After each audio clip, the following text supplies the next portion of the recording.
ओम मंगलम भगवान विष्णु मंगलम गरुणध्वज मंगलम पुंडरीकाक्ष मंगलाय तनोहरि।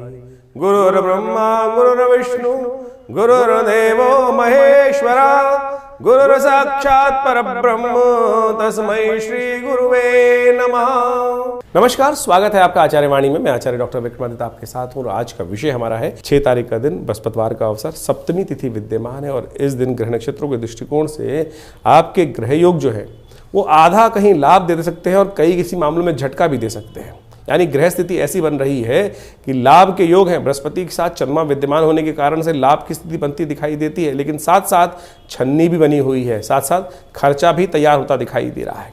तो लीकेज बंद यदि आपने कर ली तो आप लाभ स्थिति कमा सकते हो।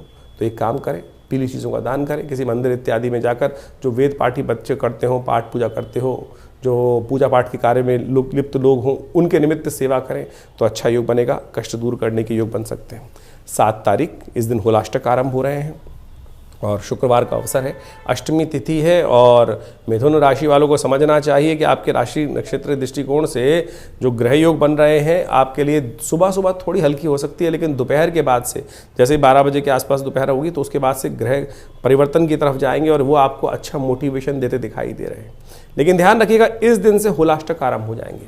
नए कार्यों में, विवाह इत्यादि कार्यों में, जो भी शुभ कार्य हैं ऐसे में शास्त्र के दृष्टिकोण से निषेध हो जाते हैं और ऐसे में बहुत सारे लोग आजकल मानते नहीं हैं। विवाह इत्यादि योग करने के लिए नए मुहूर्त इत्यादि गृह आरंभ करने का भी प्रयास कर लेते हैं। ध्यान रखें, शास्त्र में निषेध कहा गया है। ऐसे में क्या होता है कि ये दिन बड़े अपशगुन वाले होते हैं, तो होलाष्टक के समय में विशेष तौर पर हमको कुछ खास उपाय कर लेने चाहिए अपने घर से कष्टों को दूर करने के लिए। मिथुन राशि वालों, देखिए होलाष्टक आरंभ हो गए हैं। होलाष्टक के दिन विशेष तौर पर बड़े जले बुझे दिन माने जाते हैं और ऐसे में बहुत जल्दी नज़र इत्यादि के दोष जीवन में परेशान करने के योग दे देते हैं। तो ये होलाष्टक जो आरंभ हो रहे हैं विशेष तौर पर ऐसे में अपने घर को, अपने तमाम चीज़ों को नज़र इत्यादि से बचाने के लिए भारतीय संस्कृति में उसके अकाट्य प्रयोग बताए गए हैं।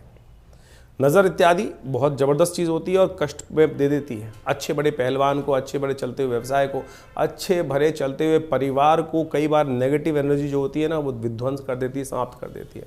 और ऐसे में ज्योतिषविदों ने, भारतीय संस्कृति के ऋषियों ने सुंदर रूप से होलाष्टक के दौरान में ऐसी नेगेटिव एनर्जी उसको बचाने के लिए बहुत रास्ते बताए।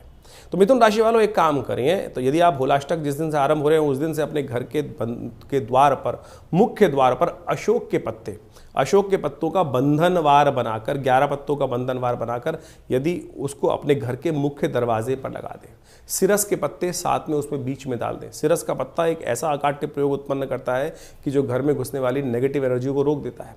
सिरस का पत्ता जो है वो विशेष तौर पर हरे रंग के उस पर पुष्प आते हैं जो बहुत भीनी भीनी सुगंध देते हैं, आमतौर पर रोड के आसपास मिल जाते हैं। अशोक के पत्तों के साथ जोड़कर यदि उसका बंधनवार घर के आगे बांध देंगे तो आपके घर के आगे से नेगेटिव एनर्जी अपने आप बाहर चली जाएगी। तो इस बात का ध्यान रखते हुए उपाय अवश्य करने का प्रयास कर लीजिएगा, कष्टों को दूर करने में लाभ देगा। बात कर लेते हैं, आगे चलते हैं और हम बात करते हैं ग्रह नक्षत्रों के दृष्टिकोण से 8 तारीख की, 8 मार्च का दिन, शनिवार का अवसर, नवमी तिथि विद्यमान है और ग्रह नक्षत्रों के दृष्टिकोण से ग्रह योग जो बन रहे हैं वो आपके लिए अच्छा मोटिवेशन उत्पन्न कर रहे हैं। नई शक्ति का योग बनाते दिखाई दे रहे हैं। एकदम आप अच्छी ऊर्जा के साथ, मंगल के साथ चंद्रमा युक्त होकर आपकी राशि में विद्यमान है, जो आपके कई कार्यों में आगे बढ़ने के रास्ते आपके लिए देते दिखाई देंगे। ऐसे में विशेष तौर पर यदि सुंदर रूप से गौ पूजन करके सुंदर दिन को आरंभ करें तो आपके लिए बहुत सुंदर योग बनेगा। यदि आपकी सामर्थ्य नहीं है, बहुत सारी समस्या होती है, बहुत सारे लोग बाहर होते हैं और हमें कई बार कहते हैं कि गौ पूजन का उपाय बताते हैं, वो हम कर नहीं पाते। अरे बहुत सारी ऑर्गेनाइजेशन है जो गौ पूजा, गौ क्षेत्र में कार्य करती रहती हैं, उनके लिए सहयोग भेज दीजिए। और नहीं हो तो कोई बात नहीं, आप एक काम कर लें, आपकी राशि के दृष्टिकोण से जो ग्रह योग बना रहे हैं वो स्थिति वो ऐसा कहती हैं कि यदि आप इस दिन विशेष तौर पर चंद्रमा के मंत्र का जप कर ले, ओम श्रांग श्रींग श्रौंग से चंद्रमा से नमा, इस मंत्र का जप कर ले या शिव पर थोड़ा सा दुग्धाभिषेक कर ले, वो भी आपके लिए कल्याणकारी योग बनाएगा, कष्टों को दूर करने का योग बनाएगा।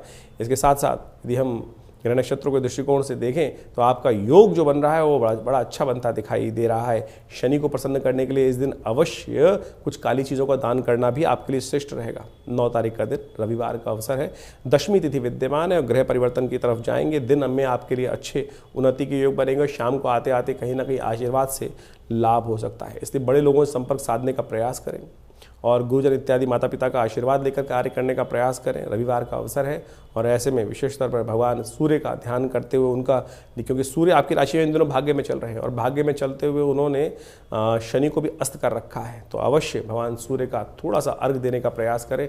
मंत्र है ओम अहे सूर्य सहस्त्रांशो तेजो राशि जगतपते अनुकंपाय माम भक्ता ग्रहणार्घम दिवाकर, इस मंत्र का उच्चारण करते हुए, या ओम भास्कराय नमः, दिवाकराय नमः, सूर्याय नमः, इन मंत्रों में कुछ भी उच्चारण कर नहीं हो तो गायत्री मंत्र का मनि मन स्तवन करते हुए भगवान सूर्य का दर्शन करते हुए उनको अर्घ देंगे तो कल्याण ही होगा। 10 तारीख का अवसर सोमवार का अवसर है, उस दिन एकादशी तिथि विद्यमान है और आमल की एकादशी का सुंदर योग बन रहा है। आमल की एकादशी सुंदर रूप से आरोग्यता को देने वाली है। देखिए होलाष्टक चल रहे हैं और ऐसे में ये ग्रह नक्षत्रों के दृष्टिकोण से इस एकादशी के दिन भगवान विष्णु का सुंदर स्तवन कर उनका पूजन कर लेने से ग्रह नक्षत्र आपके परिवर्तन का योग बनाएंगे। ग्रह नक्षत्र इन दिनों कह रहे हैं कि आपके लिए कहीं ना कहीं योग जो ऐसे बन रहे हैं वो विशेष तौर पर माता पिता गुरुजन के आशीर्वाद से कल्याण का योग बन सकता है। तो इसलिए सुबह उठकर सबसे पहला एक ही काम करें, माता पिता का आशीर्वाद लें।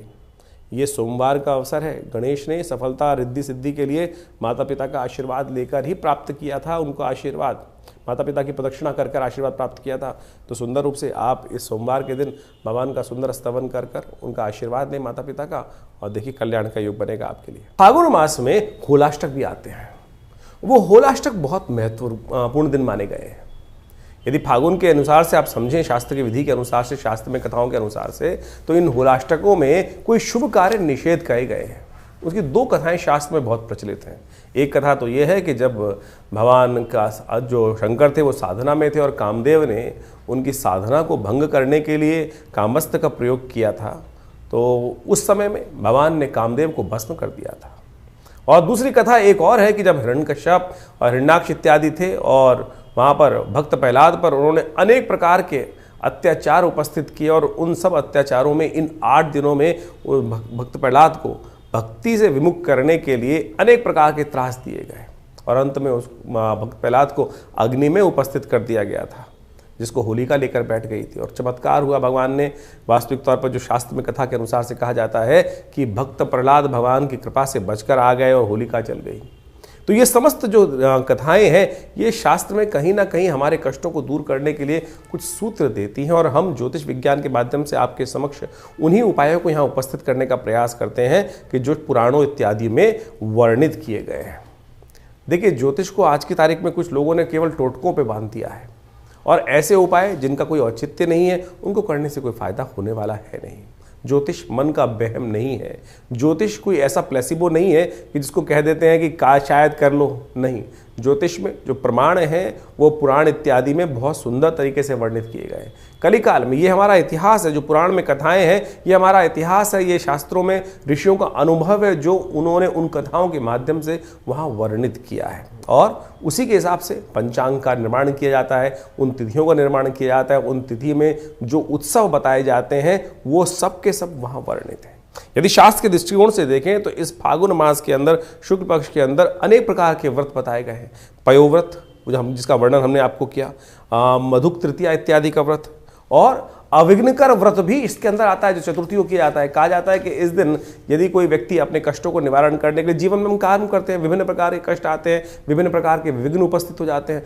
ऐसे में श्री गणेश की सुंदर उपासना करने के उपरांत यदि तिल के जो तिल से भरे हुए यदि कहा जाता है कि मटकों को 5 मटकों को लेकर 4 मटकों को लेकर गरीब ब्राह्मणों को दान कर दिया जाए, गरीब लोगों को दान कर दिया जाए, तिल के तेल का दान कर दिया जाए तो अनेक प्रकार के कष्टों से निवारण करने का योग बन जाता है। मनोरथ चतुर्थी भी इसी मास में पड़ती है और कहा जाता है फागुन शुक्ल पक्ष चतुर्थी के दिन स्वर्ण से निर्मित गणेश जी की यदि सुंदर मूर्ति का व्रत कर उनका पूजन किया जाए तो भगवान गणेश समस्त विघ्नों को दूर करने के युक्त मनोरथ सिद्धि के योग बन जाते हैं। इसके साथ साथ अर्कपुट सप्तमी का योग भी शास्त्र के अनुसार से बताया गया है। अर्कपुट सप्तमी के दिन कहा जाता है कि स्नान के पश्चात भगवान सूर्य का सुंदर रूप से ध्यान कर उनको अर्घ इत्यादि देकर और व्रत कर या अगर एक दिन पहले व्रत कर यदि भगवान सूर्य को अर्घ दें तो सूर्य संबंधित समस्त समस्याओं को दूर करने के अनेक रास्ते आपके जीवन में बन जाते हैं। सूर्य कीर्ति के मालिक हैं और हर महीने सूर्य की संक्रांति होती है तो उन सब में यदि विधि विधान के अनुसार से हम समय समय पर आपको उपाय बताते हैं, उनको करेंगे तो बहुत सुंदर रूप से कष्टों को निवारण करने का योग आप अपना अवश्य बनता है। और इसी दिन को सप्तमी को कामदा सप्तमी के रूप में भी माना जाता है। और भविष्य पुराण के अनुसार से कहा जाता है कि फाल्गुन शुक्ल पक्ष सप्तमी के दिन जो स्त्री पुरुष भगवान सूर्य का नमन करते हुए उनका व्रत कर कर और उनको अर्घ देते हैं, अहि सूर्य सहस्त्रांशु तेजो राशि जगत पदे अनुकंपाय पाए मां भक्ता गणगरम दिवाकरम, इस प्रकार से भगवान सूर्य को जल देने से यदि आपको क्रोध की समस्या है, यदि आपके जीवन में कोई कष्ट चल रहा है, सूर्य आपको यश नहीं देने जा रहा है, या सूर्य आपके कमजोर अवस्था में बैठे हैं, या सूर्य पाप ग्रहों से युक्त होकर बैठ गए हैं, तो इस व्रत को करने से सूर्य को शक्ति प्राप्त हो जाती है। तो अवश्य इन समस्त शास्त्र वर्णित उपायों को करने का प्रयास करना चाहिए। और विभिन्न पुराणों इत्यादि में जिस प्रकार का वर्णन किया गया वो हम समय बताते ही हैं। और एक सबसे बड़ा त्यौहार और भी आता है, भगवान जिसको कहा जाता है कि अभी हमने हुलाष्टक के बारे में आपको वर्णित किया ही किया। उसके बाद पूर्णिमा के दिन चंद्रदेव का जन्मदिन माना जाता है।